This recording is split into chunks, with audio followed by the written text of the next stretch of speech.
एमडीके routine sir किस तरीके से बनाएँ और देखा जाए तो ये एक सबसे मोस्ट कन्फ्यूज़िंग क्वेश्चंस या सबसे ज़्यादा पूछने वाला क्वेश्चंस होता है कि सर हम टाइम टेबल तो बनाते हैं मगर हमारा टाइम टेबल हमसे फॉलो नहीं किया जाता या फॉलो किया जाता है तो जितनी हम स्टडी उसमें रखते हैं वो स्टडी उतनी हम कर नहीं पाते। लाइक अगर हम एक चैप्टर रखते हैं तो हम आधा कर पाते हैं जिसकी वजह से हम डिसअपॉइंटेड हो जाते हैं या हम कुछ टाइम उसको फॉलो कर पाते हैं लेकिन उसके बाद हम इतना टायर्ड हो जाते हैं कि हमें पढ़ाई करने का दिल ही नहीं करता या कभी मेहमान आ जाते हैं तो जिसकी वजह से हम ज़्यादा डिस्टर्ब हो जाते हैं कि हम किस तरीके से इसको फॉलो करें, लाइक किस वे में चले ताकि जो हमारा एक परफेक्ट टाइम टेबल है जिसमें हमारी बफर टाइम टेबल जिसे कह सकते हैं बफर, लाइक ऐसे कि अगर कभी आप कहाँ पे कम भी पढ़े तो किस तरीके से उसको मेंटेन करें, लाइक जिसकी वजह से आपका टाइम टेबल भी मेंटेन रहे और आप उसकी वजह से मेंटली डिस्टर्ब भी ना हो। तो और एक चीज़ स्टूडेंट मैं आपको कहूँगा, ये एक एमडीकेट एक गेम है। ये चीज़ नहीं होती कि जिस स्टूडेंट जो रिपीट कर रहा है तो उसने मेहनत नहीं की। ये चीज़ नहीं होती, उसे गाइड करने वाला कोई नहीं होता या उसने बहुत सारे रिसोर्सेज़ को अपने सर के ऊपर चढ़ा लिया होता है या लाइक मैं आपको स्टार्टिंग में ये चीज़ कहूँगा जो मैं आपको अपनी एमडीकेट रूटीन बता रहा हूँ, ज़रूरी नहीं आप 100% उसको फ़ॉलो करें या लाइक आप किसी और को फ़ॉलो करते हैं तो आप उसको भी 100% फ़ॉलो ना करें। मुझसे आप आइडिया गेन करें कि लाइक इनका किस तरीके की रूटीन बन रही थी, मैं किस तरीके से चल रहा था, क्या मैं उसमें कुछ ऐसी मिस्टेक्स कर रहा था जो कि ये नहीं कर रहे थे। तो सारे जो आपके क्वेश्चंस हैं उनका इंशाल्लाह मैं कोशिश करूँगा आपको पूरी तरीके से आंसर दे सकूँ। अस्सलाम वालेकुम student, this is me doctor Aman Pooja, welcome to another video. तो फर्स्ट ऑफ ऑल स्टूडेंट्स, काफ़ी स्टूडेंट्स ये कहते हैं कि सर 10 आवर स्टडी किस तरीके से मेंटेन करें। तो फर्स्ट ऑफ ऑल आप एक चीज़ कर लें, आप 7 टू 8 हॉर्स अपनी निकाल लें स्लीप। ठीक है, हो गया। देन नेक्स्ट आप आपके पास आ जाएँ, आपकी प्रेयर का टाइम हो गया, आप 1 आवर उसके लिए भी निकाल लें। देन आपके पास आप मूव कर लें आपकी मील टाइम के लिए, आपका ब्रेकफ़ास्ट, आपका लंच, आपका डिनर। 30-30 मिनट्स आप इन तीनों को भी दे दें, जिसकी वजह से आपका 1.5 घंटा या 1.5 हॉर्स यहाँ पे आपका हो गया। देन उसके बाद भी आपके पास 12 से 13 आवर बचते हैं, जिसकी वजह से आप 9 टू 10 आवर ईज़िली स्टडी कर सकते हैं। फर्स्ट ऑफ ऑल आप इस टेक्निक से चलें कि पोमोडोरो टेक्निक ऐसी टेक्निक है जो लाइक जो भी किसी प्रोफेशनल एग्जाम्स में बैठते हैं या लाइक एमडीकेट जैसा एग्जाम में बैठते हैं, क्योंकि ये एक गेम का एग्जाम है जिसमें जो बंदा अपने नर्व पे कंट्रोल कर लेता है या जो अपने पाथवे को बेस्ट तरीके से चूज कर लेता है तो वो उसमें विन कर जाता है। तो या वो स्टूडेंट जो नहीं कर पाते उनका बेस्ट रीज़न यही, आप कह सकते हैं ना, बेस्ट एक्सक्यूज़ यही होता है कि सर हम तो फ़ॉलो करते हैं मगर हमसे होता नहीं। तो आप इस तरीके से कर सकते हैं कि जो पोमोडोरो टेक्निक है, आप पोमोडोरो टेक्निक को फ़ॉलो कर सकते हैं जिसकी बना पे आपको 45 टू 50 मिनट्स आपने स्टडी करनी है, 10 मिनट्स आपने गैप देना है। 40 टू 55 आपने स्टडी करनी है, 10 मिनट्स आपने गैप देना है। इससे स्टूडेंट्स का फ़ायदा क्या होगा? इससे आपको ये चीज़ का फ़ायदा होगा कि लाइक अगर आप 50 मिनट स्टडी करेंगे, आपका ब्रेन, कहते हैं ना, इसके साथ खेलना पड़ता है, all is well, all is well. तो जिसकी वजह से आपने इस तरीके से करना, अगर आप 50 मिनट स्टडी करेंगे, आपका ब्रेन कहेगा चलो 50 मिनट्स पढ़ना है, देन उसके बाद आपकी ब्रेक होगी। अगर आप स्टार्टिंग से कंसिस्टेंटली से यही कहेंगे या मतलब आप कंटिन्यूअसली यही कहेंगे कि मुझे 10 टू 12 आवर्स पढ़ना है, तो इट्स इम्पॉसिबल।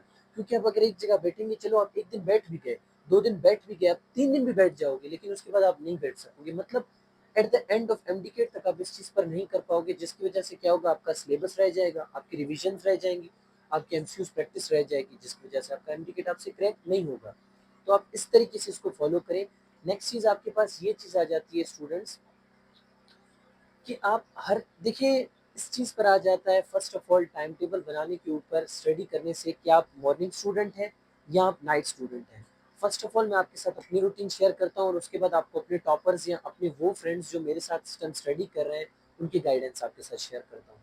तो फर्स्ट ऑफ ऑल स्टूडेंट, मैं नाइट में स्टडी करना पसंद करता था, लाइक जैसे मैंने अपनी सेल्फ स्टडी पे अपना एमडीकेट क्रैक किया है, तो मैं इस तरीके से करता था कि जैसे लाइक 11 बजे या 12 बजे के टाइम में उठ जाता था, 12 बजे 1 बजे तक मैं फ्रेश हो गया, फ्रेश होने के बाद फिर मैं अपनी स्टडी को कंटिन्यू करता था, लाइक उसमें ब्रेक भी आ जाती थी, उसमें कुछ बाहर के काम भी आ जाते थे। आप कंसिस्टेंसी से एक टाइम में नहीं बैठ सकते हो, ये नहीं होता कि आप कहते हो कि मैं 15 घंटे पढ़ता हूँ तो आप 15 घंटे एक जगह पे बैठे रहोगे, नहीं, आप बीच में ब्रेक्स भी लोगे, आप उसमें खाना भी खाओगे, आप उसमें प्रेयर्स को भी टाइम दोगे। क्योंकि एक चीज़ मैं आपसे क्लेरिफ़ाई कर देता हूँ, सब चीज़ मेहनत नहीं होती। जब तक उसकी मर्ज़ी नहीं होगी, आप ये चीज़ कभी भी हासिल नहीं कर सकते। तो मैं आपको कहूँगा जितनी आप मेहनत करते हो उससे ज़्यादा दुआ किया करो कि मुझे वो उस मकाम या उस लेवल तक जो पहुँचाने के लिए आपको ताकत चाहिए वो सिर्फ़ वही दे सकता है। उसके अलावा ये चीज़ पॉसिबल नहीं है। तो चलते हैं मैं अपनी रूटीन की तरफ। फ़र्स्ट ऑफ ऑल मैं अपनी रूटीन को इस तरीके से करता था कि मैं 11 से 12 बजे के दौरान उठ जाता था। यार मैं आपसे अपनी एक चीज़ सच बता रहा हूँ ना मैं आपको, तो मैं इस चीज़ पर आपको यही कहूँगा कि खुद को इतना बाउंडेड ना करो कि 11 से 12 मुझे पढ़ना है, 12 से 1 मुझे सोना है। एक ही बात, आप मशीन तो नहीं हो यार, आप इंसान हो। तो आप इस तरीके से कर सकते हो कि आपने अपने स्टडी हॉर्स करने हैं कि भाई मुझे दिन में 10 घंटे पढ़ने हैं। फिर चाहे वो आप दिन के 10 घंटे पढ़ो, चाहे आप रात के 10 घंटे पढ़ो। तो मैं 11 से 12 के दौरान उठ जाता था, 1 बजे के टाइम में स्टडी करने बैठ जाता था, जिसमें 1 से लेकर मैं फिर 10 से 11 बजे के दौरान जैसे खाने का टाइम हो जाता था, तो उसमें मैं ब्रेक ले लेता 1 से डेढ़ घंटा। मतलब ब्रेक्स उसमें भी होती, लेकिन इसमें डिनर के बाद एक ब्रेक ले लेता, फिर मैं रात को स्टडी करने बैठ जाता। फिर तब तक स्टडी करता जब तक मुझे ये नहीं होता कि भाई इसके बाद मुझसे नहीं होगा। तो कभी मेरे हिसाब से मेरे 4 भी बज जाते थे, 5 भी बज जाते थे, जिसकी वजह से फिर मैं सुबह को मुझे लेट हो जाती थी। तो इससे मैं आपको बताने का मकसद ये है स्टूडेंट्स कि डिपेंड ऑन यू कि आप किस टाइप के स्टूडेंट हो, आपका ब्रेन किस टाइम में बूस्टेड है, किस टाइम में आपको बेस्ट परफॉर्म करवाता है। लाइक कुछ स्टूडेंट मॉर्निंग स्टूडेंट्स होते हैं, जैसे मेरे फ्रेंड्स थे, तो वो हमेशा ऐसे करते थे कि वो सुबह 7 बजे के 8 बजे के दौरान उठ जाते थे, 8 बजे पे उठ जाने के बाद वो फिर अपनी स्टडीज करते थे, लाइक 12 बजे वो फिर सो जाते थे। इससे क्या होता है, डिपेंड ऑन यू कि आप कौन टाइप के स्टूडेंट हैं। नेक्स्ट थिंग आपके पास ये आ जाती है कि सर क्या हम एक दिन में एक सब्जेक्ट पढ़ें या एक दिन में हम सारे सब्जेक्ट को कवर करें? तो पहले मैं अपनी रूटीन शेयर करता हूँ, देन आपके पास ये बताऊँगा। तो मैं अपने टाइम में ऐसे करता था कि मैं एक ही सब्जेक्ट को कर लेता था और तब तक करता था जब तक वो मेरा कंप्लीट नहीं हो जाता था। लाइक मैंने अगर फिज़िक्स उठाई है तो फिज़िक्स मैं फर्स्ट ईयर की करूँगा, तब तक उसके बाद ही मैं बायो फर्स्ट ईयर करूँगा, उससे पहले नहीं करूँगा। अभी कुछ स्टूडेंट इसमें होंगे कि सर हम ये चीज़ नहीं कर सकते, हमने स्टार्टिंग से अपनी टाइम टेबल बनाई है, तो वेल एंड गुड, आप अच्छे जा रहे हो। या स्टूडेंट डिपेंड ऑन यू, कुछ स्टूडेंट के अपने माइंडसेट होते हैं, कुछ अपने माइंडसेट होते हैं। मैं आपको गाइडलाइन दे सकता हूँ, मैं आपको हाथ पकड़ कर बिठा नहीं सकता पढ़ाने के लिए।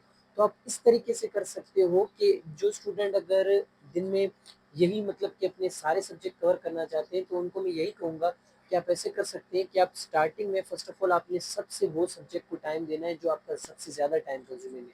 उससे क्या होगा कि आपका ज़्यादा से ज़्यादा टाइम, ज़्यादा से ज़्यादा एनर्जी उस सब्जेक्ट पर कवर होगी, जिससे आप कहेंगे कि यार जो मेरा मेन टारगेट था वो मैंने कवर कर लिया। उससे मतलब जैसे होता है ना, बंदे को रिवॉर्ड मिल जाता है, वो डोपामाइन रिलीज़ होता है खुशी का, हार्मोन की लाइक का, यार मैंने ये चीज़ कर ली है। उसके बाद ब्रेन खुद ब खुद बूस्ट हो जाता है। लाइक जो मॉर्निंग स्टडी करते हैं या नाइट में स्टडी करते हैं, उनको ये चीज़ भी होती है कि कहते हैं कि सर हमारा दोपहर के टाइम, और सबका हो जाए दोपहर के टाइम जो है ना, ब्रेन स्टॉर्मिंग या लाइक फोकसिंग पावर कम हो जाती है, तो जिसकी वजह से आप उस टाइम में बायो कर सकते हैं, क्योंकि बायो हमारे मेडिकल स्टूडेंट का फेवरेट होता है। तो जिसकी वजह से आप उसमें ज़्यादा एनर्जी भी आपकी खर्च नहीं होगी, आप बेस्ट टाइम भी उसको दे पाएंगे। और नेक्स्ट चीज़ आपको मैं यही कहूँगा कि देखो, यूज़ करो मोबाइल, इस पे कोई वो नहीं है, लेकिन आपका हर एक-एक मिनट क्रूशियल है। आपका हर एक-एक मिनट कहते हैं ना इम्पोर्टेंस से भी कुछ ज़्यादा ऊपर है, लाइक जिसकी वजह से, क्योंकि स्टूडेंट्स आप ये चीज़ सोचें कि जो आपके पास 2 से 3 मंथ है या 2 से ढाई मंथ है, ये आपके पास कितने ज़्यादा इम्पोर्टेंट है। अगर आपने इसमें मेहनत कर ली, तो अब लाइक आप ये सोचें कि आपका रोड मैप क्या होगा नेक्स्ट। तो डिपेंड ऑन यू, आप 1 मिनट भी अपना ज़ाया ना करें, जितना टाइम, जितनी अपनी एफिशिएंसी, जितनी अपनी एनर्जी दे सकते हैं लाइक उसके ऊपर आप दे दें। नेक्स्ट चीज़ आपके पास ये आ जाती है कि जब भी आप सबसे मोस्ट इम्पोर्टेंट थी कि जब भी आप नेक्स्ट डे पढ़ाई के लिए बैठे, उससे प्रीवियस डे पर अपना एक स्टडी रूटीन बना लें कि लाइक मुझे, आप जहाँ आप तीनों सब्जेक्ट कवर करना चाहते हैं, मुझे फिजिक्स का इतना ये रह जाता है, ये पढ़ लेना है, ये कवर करना है, केमिस्ट्री का, बायो का ये कवर करना है, और इंग्लिश के लिए मैं आपको यही कहूँगा हर रोज़ आधा से 1 घंटा इंग्लिश के लिए निकाल लें। क्योंकि ऐसे होता है कि जब आप किसी सब्जेक्ट को रेगुलर टाइम, लाइक इंग्लिश को आप रेगुलर टाइम देते रहेंगे, तो वो आपको लास्ट टाइम में इतना ज़्यादा इशू नहीं करेगी। तो बस आपने लास्ट में आपके लिए यही मैसेज है कि आपने मुझे अभी भी यही बताना है कि सर आपकी जो रूटीन है मुझे कैसी लगी, और आपने कमेंट सेक्शन में ज़रूर बताना है कि हमारी वीडियो देखने से पहले आपको, आप कितने घंटे स्टडी करते थे और क्या ये वीडियो आपके लिए हेल्पफुल थी। तब तक के लिए अल्लाह हाफ़िज़ and best of luck for your examination future doctors. अल्लाह हाफ़िज़।